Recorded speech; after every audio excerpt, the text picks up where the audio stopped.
New footage shows Blueface's baby mama slamming a fan who kept putting hands on her. The altercation unfolded quickly, drawing strong reactions online. The clip has since divided opinions and sparked backlash, but what led up to this moment and how it ended tells a bigger story. Let's get into it. The Denver incident and Jadin's response. Look, when you're out here trying to get your bread up as an up-and-coming artist, every show counts for real. Every club booking, every time you step on that stage, every interaction with the day ones, all of that shit matters when you're building your name in these streets. But for Jadin Alexis, the mama of rapper Blueface's first two shorties, and an artist in her own right, one particular performance in Denver, Colorado became a whole defining moment. And depending on how you look at it, Shorty might have handled that shit exactly how she was supposed to. On the night of February 10th, 2026, Jadin was posted up performing at a club in Denver when some wild shit went down that had the whole internet going crazy and sparked a massive debate about boundaries, consent, and what you're really supposed to tolerate when you in the public eye.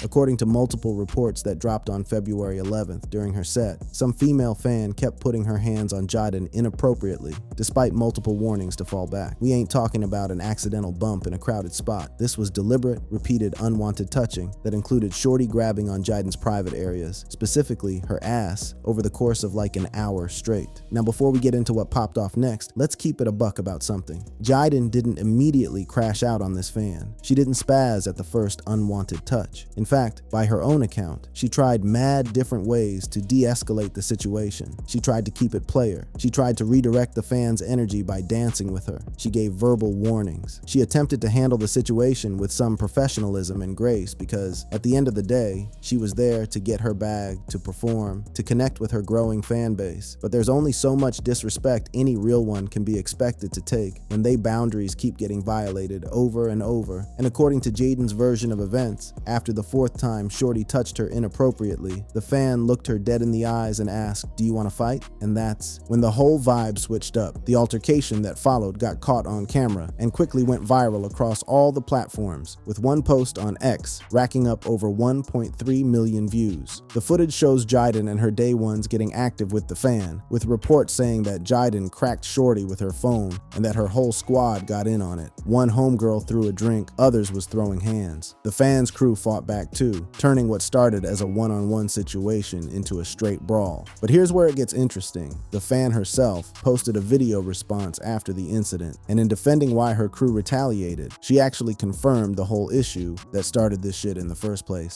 Y'all don't have to DM me. I see the video. I know what I did. I've said before, you swing on my homegirl, we all swinging back. The fans' peoples continues with a statement that's absolutely crucial to understanding this whole situation, keeping it 100. Don't touch people that don't want to be touched. I don't care how fanned out you is. Don't touch people that don't want to be touched. Let that marinate for a second. Don't touch people that don't want to be touched. I don't care how fanned out you is. In defending why they got active on Jadin, the fans' own squad inadvertently admitted that the whole problem started because somebody was putting hands on Jadin when she didn't want to be touched. The irony is wild. Word to everything. Social media went up in response to the viral footage. Supporters was flooding the comment sections with shit like, "She was grabbing her ass, that's why she started swinging," and "respect people's space and body." Public reactions were mad divided, with some folks praising Jadin for standing on business, while others was criticizing her for being too aggressive or saying she did too much. But Jadin Alexis wasn't about to let the narrative get controlled by some viral clips that was missing all the context. On February 11th, 2026, she went live on Twitch to give her side of the story, looking relaxed and unbothered as she sat in front of a purple-lit backdrop with a neon punch right sign, an unintentionally perfect setting for a conversation about literally punching somebody in they shit. All I know is, like, as someone that's performing or entertaining, I don't even know what you want to call it at that point, everyone has their own preferences. I don't want to be pulled on inappropriately, like in my areas that I don't want to be touched on. Jadin's whole energy throughout the stream was matter of fact, not defensive. She broke down how she had been patient, how she tried multiple times to de-escalate the situation before it got physical. Like, you know what I'm saying? Like, it just different preferences, different people. And I just was very nice about it. Like, I would, dance with her and distract her. Like, let's not touch right there. And like after the fourth time, it just was what it was. Like, I don't know. She went on to describe her attempts to keep it civil, trying to distract the fan by dancing with her, trying to redirect her attention away from the inappropriate touching. I was cool until I wasn't. And also, don't ask me, do I want to fight? Because now I do. And then came the line that would become her whole mood, the moment where her patience finally ran out and she decided to stand on business. I was cool until I wasn't. And also, don't ask me, do I want to fight? Because now I do. Jadin had her homegirl Sam on the stream too, who was also in the mix during the altercation and who came through with additional context and validation for Jadin's version of what went down. So Jadin and her friend had to come online to address her getting into an incident at the club last night. They trying to make it seem like they got in some big fight. That girl was tapping at her leg.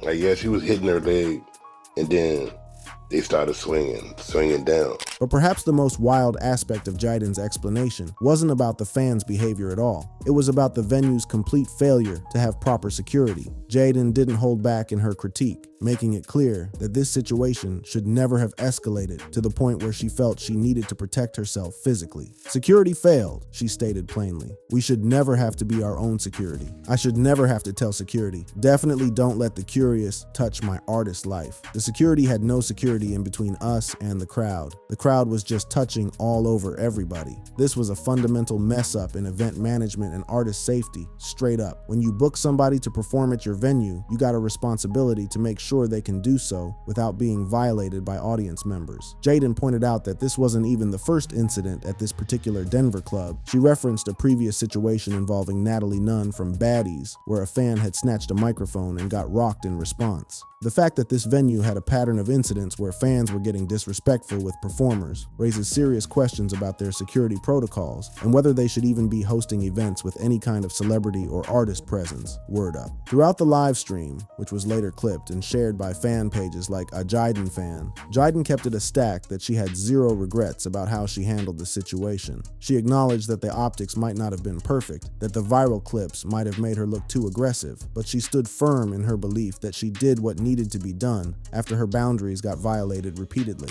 But just respectfully respect everyone's spaces and places and boundaries.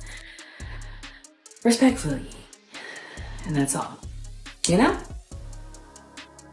Yo, this is hilarious, bro. The stream served as effective damage control, shifting the narrative from why did Jadin spaz on a fan to why do fans think it's okay to put hands on celebrities without permission. Social media reactions to her explanation were generally more sympathetic than the initial responses to the raw footage, with mad people expressing support for her stance on boundaries and consent, keeping it player. As of February 12, 2026, no charges had been filed in connection with the Denver incident. Both parties apparently moved on, but the conversation about celebrity boundaries, fan entitlement, and personal safety at performances continues to be a hot topic across social media and the entertainment industry. For Jadin, this incident was just another chapter in a much longer and more complicated story. A story that involves her decade-long relationship with Blueface, her journey from high school sweetheart to baby mama to independent artist, and her ongoing struggle to establish an identity separate from all the drama that constantly surrounds the Blueface universe.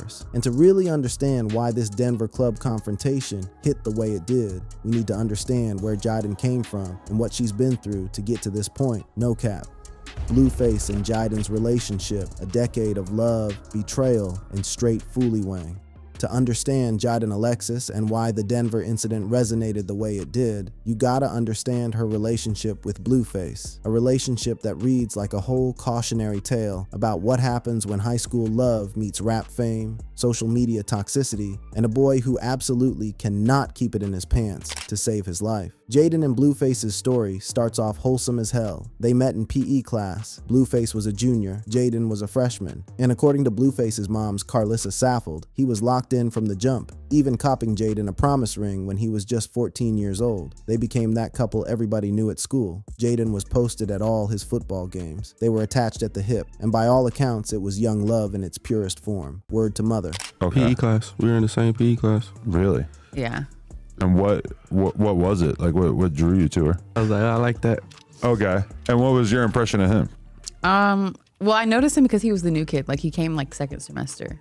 Right. But even in those early days, there were signs of what was to come on God. Blueface admits he's been a cheater my whole life, and Jadin caught him creeping even back in high school. The first major incident that set the pattern for their entire relationship happened when Jadin caught him at the movies with another shorty. So bad. It's not Adam, your look, story. I'm at the movies with a bitch, right?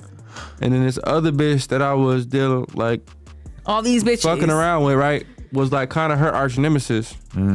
Because they know about each other. Jadin's response? Shorty pulled up to the theater with a whole crowbar. Yes, a crowbar. She finessed her way past security, claiming her brother was in the theater and her mom's was in the hospital, then walked down the aisles with a flashlight until she caught Blueface with his date. Security eventually kicked her out, but she waited outside and proceeded to mess up his whip. Blueface, in turn, waited for her to dip, then went and damaged her car in retaliation. Yeah, so you know what I did? Fucked up his car outside the movies. That's exactly. a real fan of cinema. No, he's just a real It was weirdo. a good movie, Adam. What movie? You don't remember? Don't breathe. This cycle of cheating, property destruction, and reconciliation would define their entire relationship. Real talk. You and Jadin have a baby around this time? No. Me and Jadin had a baby maybe when I was 20. 20. Yeah. Okay, so like 2 years later. Yeah, 2 years later. Yeah. Got it. Okay, so you're a young dad, and Jadin is around the same age? She's like a year younger than me, so she's like 19. 19, you're 20. Got it. So you got almost teenage parents. In 2017, when Blueface was 20 and Jadin was 19, they had their first seed together, son Javon J. Porter. At this point, Blueface was just a regular boy trying to figure out his life after dropping out of college following a disappointing football career. They were living at Jadin's mom's crib. Jadin was working while Blueface watched the baby, and it was during this time that Blueface decided to try his hand at rapping. When I was doing, at this time, that's when I kind of found the rap stuff. And I have tons of videos of me rapping in the room, you know, that's the room I'm in there with the baby. Okay, so you decided to rap, but you didn't really have a plan initially. Now, Blueface was your street name? Yeah. Why that name? I have three different names in mind. Blueface's come up happened stupid fast. His breakout hit Thotiana blew up in 2019, and suddenly the boy who was watching his baby while his girl went to work was a rap star with bread, fame, and access to an endless supply of women. And Blueface, by his own admission, took full advantage of the situation. No cap, but Jadin held it down. She stood by him through the early music videos with bottom of the barrel ass bitches, as she so eloquently put it. She tolerated the cheating, the public disrespect, the constant rumors. Why? Because she loved him, because they had a seed together, because she believed in the dream they were building together. In August 2022, they had their second child together, daughter Journey Alexis Porter. Around this time, Blueface signed Jadin to his MILF music label and started helping her build her own music career. This was supposed to be their fresh start, their power couple moment. In October 2023, Blueface proposed to Jadin at SoFi Stadium during a lavish public event, complete with a massive diamond ring and all the bells and whistles you could imagine. But just 2 months later, in December 2023, they broke up again. The reason? Blueface brought another female, specifically Chrisean Rock, his other baby mama, into their shared crib. For Jadin, this was the final straw, the ultimate violation. We were engaged, and then he came in with old girl into the house, and that's when that whole live happened. Ah, okay. And I just wasn't really feeling, I feel like that just like is kind of really super disrespectful. The relationship has been marked by several other major controversies, keeping it a buck. There was the infamous King of Crabs restaurant incident where both Jadin and Blueface's only to quit after Blueface's behavior became unbearable. There was the time Jadin found out about Blueface getting dome from a girl right before her baby shower while she was pregnant with Journey. There was the constant back and forth beef with Chrisean Rock, including a physical scrap on Blueface's OnlyFans show, Blue Girls Club, where Chrisean lost a tooth. We've only done That time. Yeah, Well, only no. one time. That's the Well, only no, time? we did it multiple times, but it was only that one. Oh, yeah, we person. did it multiple times, but with her. Really? So basically, I tried to replace her with this bald-headed girl. Doesn't work. And through all of this wild Jadin kept trying to make it work. But in January 2024, everything switched up when Blueface turned himself into the authorities for a probation violation related to a 2021 assault and the 2022 Las Vegas shooting incident. He would end up serving approximately 21 months behind bars. Before he went in, Blueface gave Jadin $90,000 to manage for their kids. He also told her to sit down and do nothing while he was locked up, essentially asking her to put her entire life and career on hold while he was in the Bing. If I had to pick between the two of them and who I would prefer you bang, is definitely her. Why do you say that? Chrisean's awesome. She's scary. Jadin's response to this request was essentially to not care at all. She continued building her music career, started an OnlyFans account, went on the reality show Baddies Midwest for 40 days, and generally refused to sit around waiting for a boy who had repeatedly played her to the left. She even started messing with a female during this time, which she was open about in interviews. Right, and you start to super rely on the girl that is holding you down out in the real world. But he has to remember, like, before he went in, you did some up shit to me, and I let, and that was it. And I told you that it's never going to happen again. The decision to keep working and building her own identity while Blueface was locked up was controversial in his eyes. Blueface felt some type of way, feeling like she should have been holding him down. But from Jadin's perspective, she was doing exactly what a responsible mother and independent woman should do, taking care of her shorties and securing her own bag, period. Because he made it sound like he just gave you cash. You're saying that it was the baddies payment? So when he left me with a check, right? Okay. For $40K. When Blueface got released in November 2025, he immediately started wilding, calling Jadin while en route home, threatening to go be with this other bitch if she didn't answer quick enough. He accused her of abandoning him in the pen and blowing through his bread, while Jadin countered that he told her to stop sending money because his relationship with Chrisean was getting mad. As of early 2026, Jadin and Blueface are not together romantically, though they continue to co-parent their two seeds. Jadin has made it clear in multiple interviews that she's done with the romantic relationship, that she's focused on her kids and her career, and that she's not interested in being one of many women in Blueface's rotation, keeping it 100.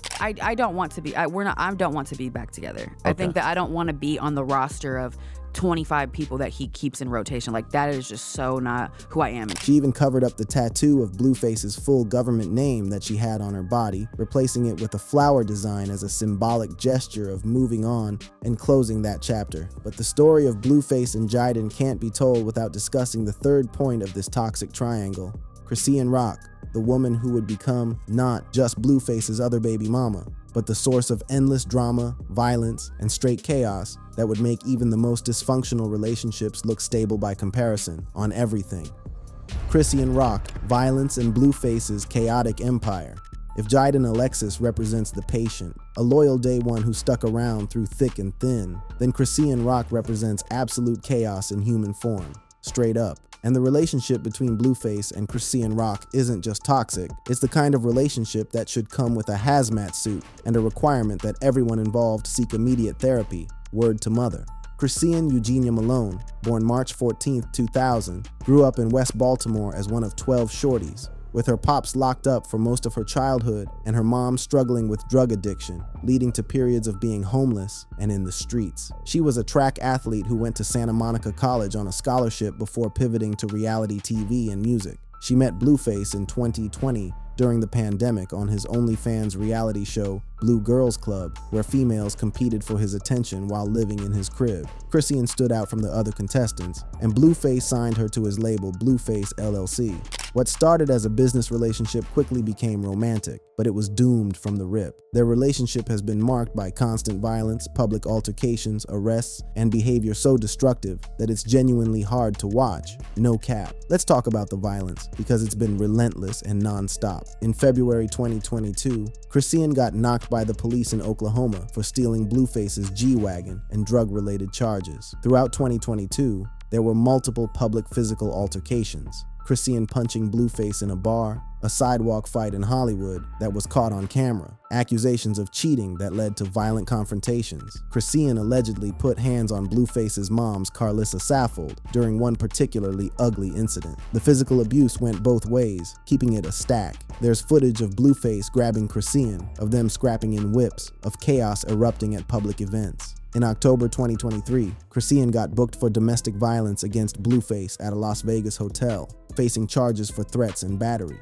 This was after she showed up at the hotel uninvited, while Blueface was there with Jadin. So when she told you that she was pregnant, you said, "I don't want to have the baby"? Yeah, every time. Every time.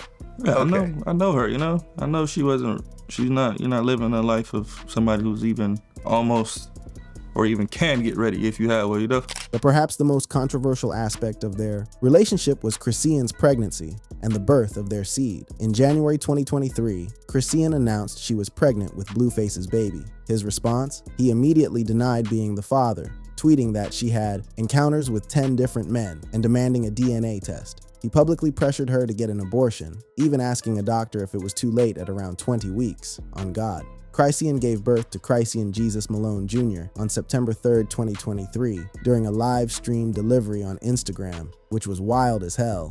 Blueface wasn't there. She refused to put him on the birth certificate and gave the baby her last name instead of Porter's, effectively cutting Blueface out of having any legal parental rights without going through the courts and all that. And this is where shit gets even darker. Word up. Throughout Chrisean's pregnancy, there was video evidence of her drinking and smoking. Blueface has stated publicly that while he doesn't approve of smoking during pregnancy, he believes in moderation for weed since it's medicinal. But Chrisean was reportedly going well beyond moderation, and concerns about the baby's health were mad widespread. And that's what I'm saying, your baby's gonna be affected if you don't.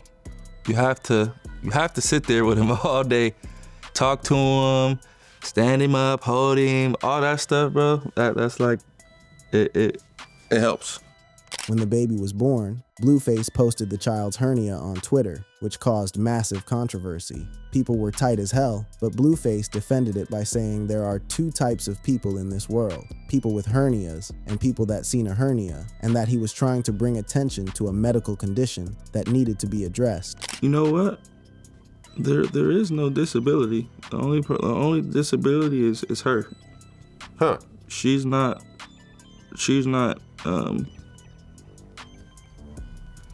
how can I say this? She's not like into it enough. Blueface keeps it a buck that the child doesn't have any disabilities, that any developmental delays are purely because Chrisean isn't spending enough time actively teaching and engaging with the seed the way a parent should. At age 2, the child reportedly couldn't walk and was seen chewing his arm, which led to CPS investigations and public speculation about fetal alcohol syndrome and other issues. The paternity of the child has been a constant source of drama and back and forth. Blueface initially took a prenatal DNA test that showed he was the father with 99.9% probability, but in December 2023, he claimed he secretly swabbed the baby and got results showing he was not the father, posting, "Tell me why I snook and swab. This baby DNA test results came in, I'm not the father, SMH." Chrisean countered by sharing the prenatal test results again, but fans accused her of posting fake results, especially after her ex-boyfriend, Ronnie Doe, claimed he was the real father. Well, have you taken a DNA test? Yeah, we took one when she was pregnant. And While she was pregnant? Yeah. Okay, so before the baby was born. Mm-hmm. And it came back with you being the father.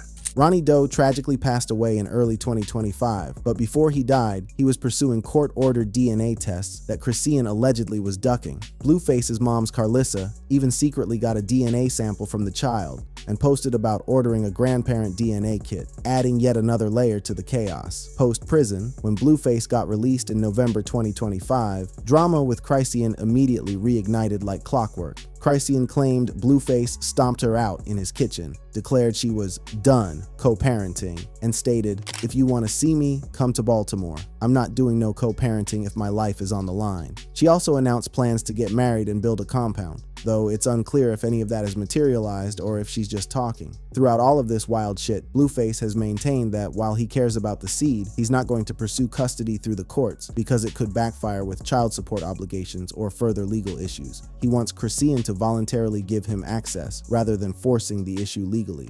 Even if it's like every other weekend or something? I can't because she ran off and had the baby without me, so I don't have any parental rights. Well, but you're the father.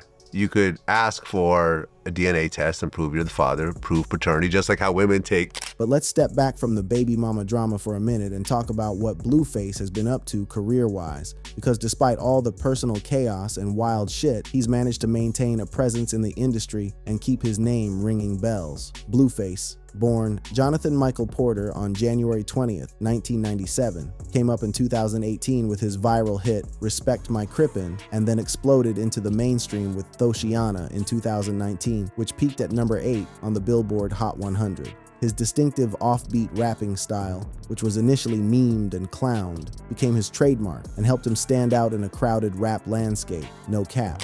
So Deadlocks was like, that was like the only thing I had, you know? And then I'm like, damn, okay. Beat was going, okay, Deadlocks, on it, Deadlocks.